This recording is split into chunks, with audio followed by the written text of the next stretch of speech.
my channel, or welcome to my channel if you are new. I feel like I'm new. I literally haven't posted in such a long time. It feels like I've been filming and editing, and I have a ton of videos that I can post, but as I was exporting a video, I realized that this video is really important to put out first, because I want to make sure that everything that I document for myself is in chronological order, or else it'll mess with me. Because by now I should have had my surgery, and I don't know if you can tell, but I have it. So let's just do it. Let's get into it. Let's talk about it. So I haven't gotten surgery yet, and it's not because I didn't complete my program. It's not because I was held back from the program. It's not because anybody who was running the program or in charge of my approval or denial within the hospital said that I wasn't fit for the surgery. It's because my insurance is denying the claim. So let's start from the beginning. Mid-October, I called my insurance, and I'm not going to say any names really, because I was told that there's a chance that this would be like a legal thing, and I don't know what the rules then would be. So I called my insurance mid-October, and I'm looking over here because I have my timeline written out, and I don't want to get anything wrong. I called my insurance and I asked if weight loss surgery was covered. I asked what facilities could I go to that are in network so that I can make sure that the surgery remains covered, and which surgeons, so that literally everything I asked to make sure that the surgery would be covered. I was told weight loss surgery was covered. I was given a list. I was asked a series of questions from the representative, and she said, or he said, yes, you are a candidate according to our standards for the insurance. Here is a list of providers that are in network and hospitals. Would you like me to send them to you via email? I obviously said yes, because we've had some issues with this insurance in the past, and I just wanted to make sure I'd have everything documented, and now thank God I did.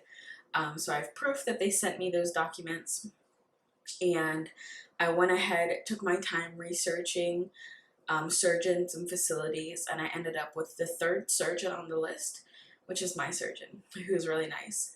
So I called probably a week or two afterwards and set up my first appointment. So my first appointment was November 1st, which is about 3 weeks from the phone call that I made to my insurance.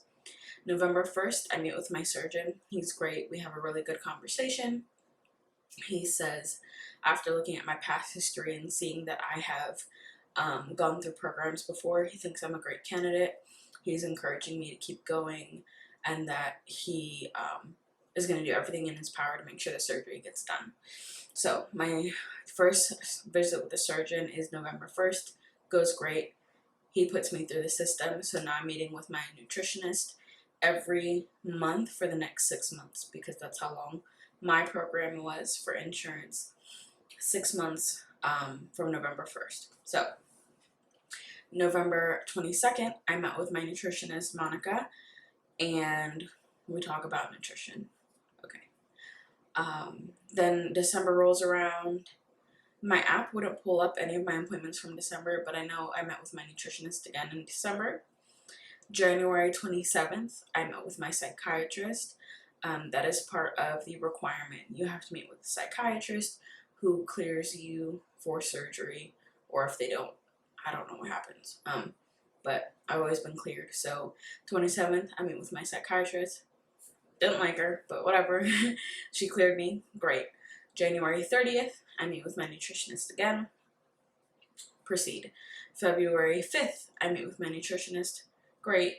March 5th, I meet with my nutritionist. April 2nd, I meet with my nutritionist. And then May 4th, I meet with my surgeon via telehealth, because so from November 1st to May 4th, that is officially 6 months of me being in the program.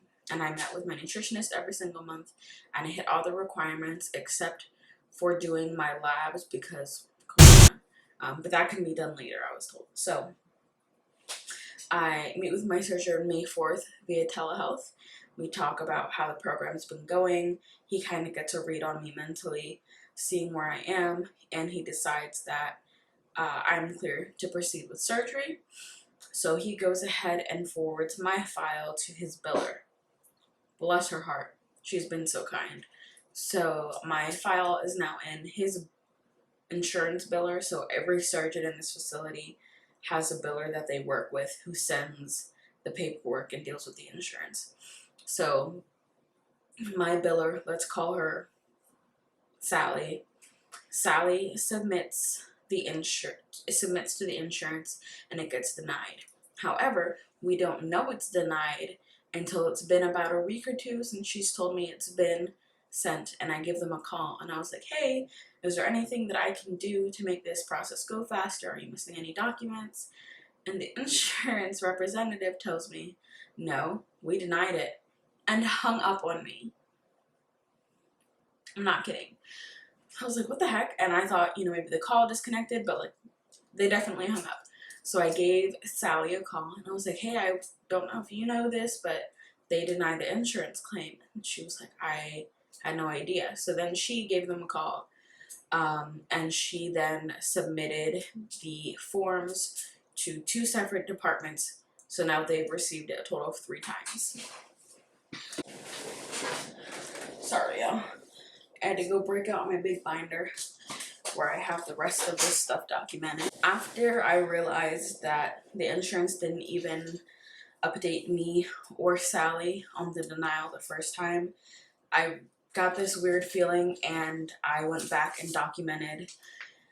I saved all the proof that I had that they had showed me that it was covered. I don't know if I mentioned this, but in the beginning, when I first called the insurance mid-October, they also sent over a copy, like the section of my EOB explanation of benefits that showed that the weight loss surgery was covered, specifically the sleeve gastrotomy, which is what I'm going for. So now we're back to present-ish time in May, and she submits the forms again to 2 separate departments so that she knows that they got it. She makes sure that they received it. She gave them a call. They said they have it. Perfect. So that's in May.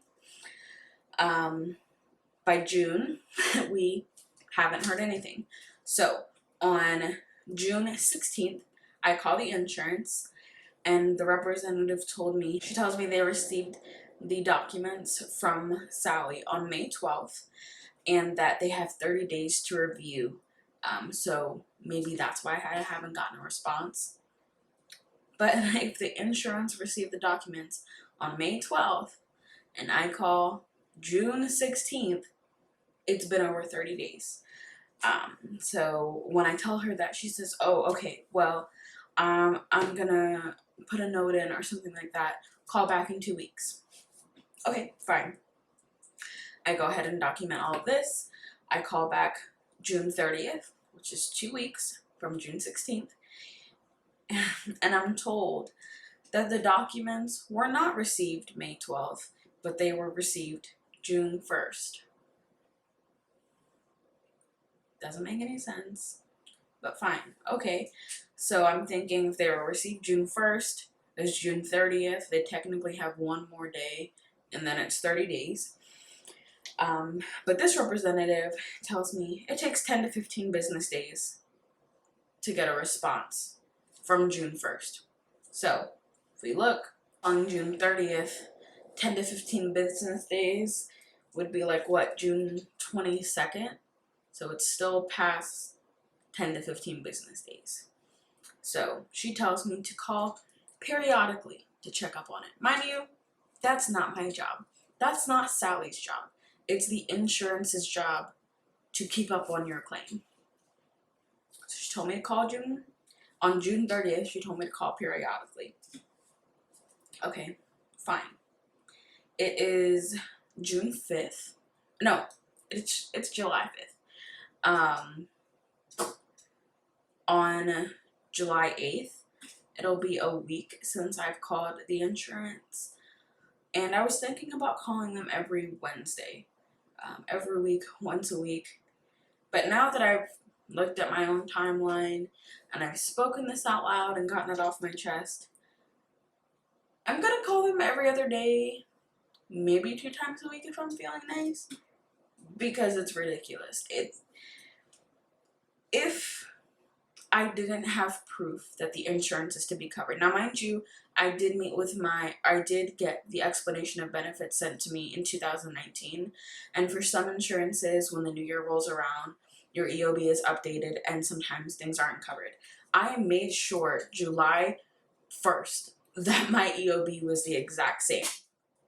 And it was. It still is. I can go on there right now. It's identical to the one that they sent me in October of 2019. If I didn't have the proof, I wouldn't be as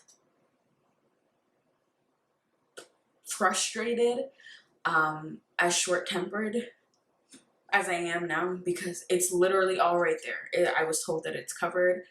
Verbally, I was given proof that it is covered, and it has been denied twice so far. Apparently, the document that was received on May 12th wasn't sufficient, even though it was the same one that was received June 1st.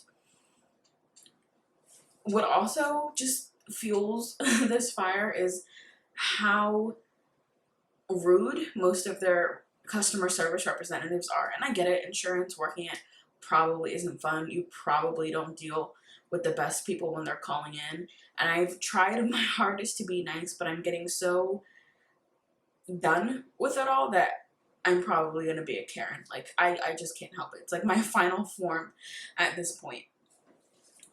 And the other thing is, like, when you talk to them, your only option is to be speaking to a representative. They don't have a manager you can talk to.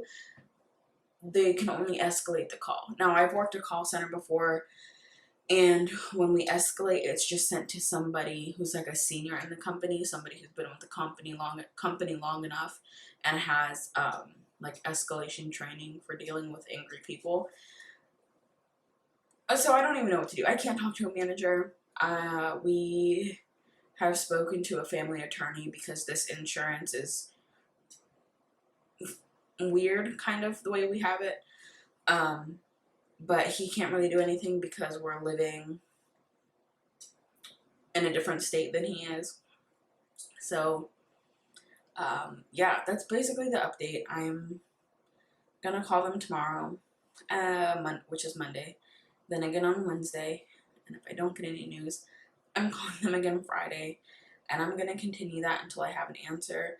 And if I don't have an answer within 2 weeks, I'm going to, there's like a state department you can go to for insurance and dispute it, and I don't think you have to pay anything for it, but I will keep you guys posted if that happens.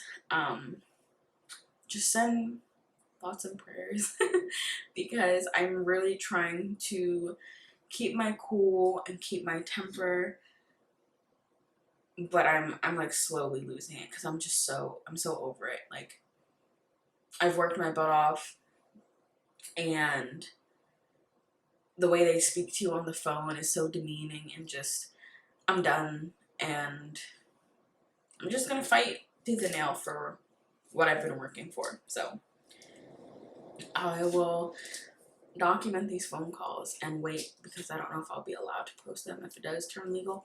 But I should be able to be more consistent now that this is up and out of the way and kind of off my mind and just out there in the world. I feel like I can move on and get stuff done.